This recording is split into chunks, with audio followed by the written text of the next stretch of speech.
အခုပို့ချပေးမယ့်သင်ခန်းစာက event ရဲ့အသုံးပဲဖြစ်ပါတယ် EVEN event သူ့ရဲ့အဓိပ္ပာယ်ကဒါတောင်မှဆိုတဲ့အဓိပ္ပာယ်ပါတော့ဒါတောင်မှဆိုတာဆရာတို့ဗမာလိုပြောမယ်ဆိုရင်ဟလာဥမာဟလာအနားယူရမယ့်ရက်မလားအနားယူရမယ့်ရက်တောင်မှမင်းကအလုပ်လုပ်နေတာလား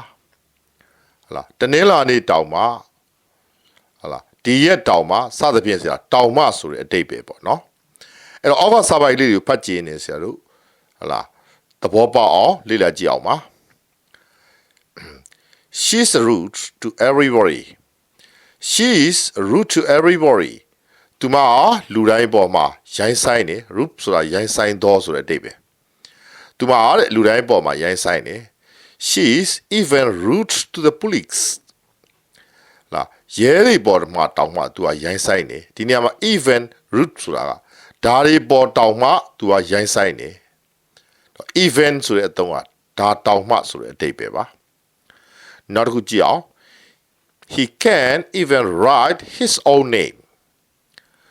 သူအားတဲ့ရေးတောင်မှမရေးတတ်ဘူး his own name သူ့ရဲ့ကိုယ်ပိုင်နာမည်ကိုတောင်မှသူက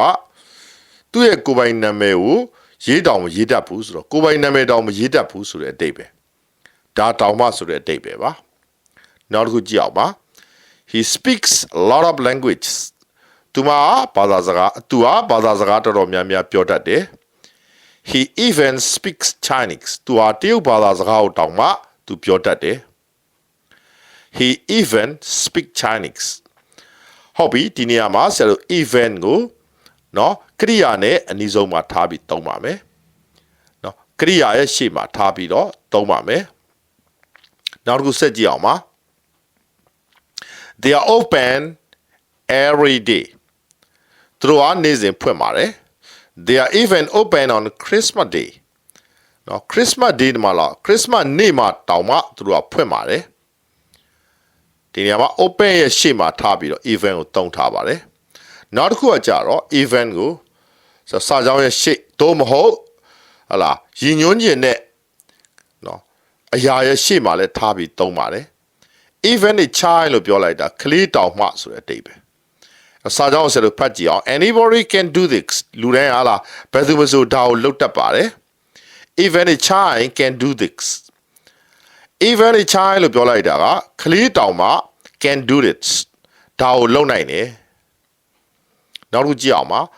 I work every day ကျွန်တော်နေ့စဉ်အလုပ်လုပ်တယ် even on Sundays တနင်္ဂနွေရက်တိုင်းတောင်မှအလုပ်လုပ်တယ်ဆိုတဲ့အဓိပ္ပာယ်အဲ့တော့ even ရဲ့အသုံးကတောင်မှဆိုတဲ့အဓိပ္ပာယ်ဒါတောင်မှဆိုတဲ့အဓိပ္ပာယ်ပဲဖြစ်ပါတယ်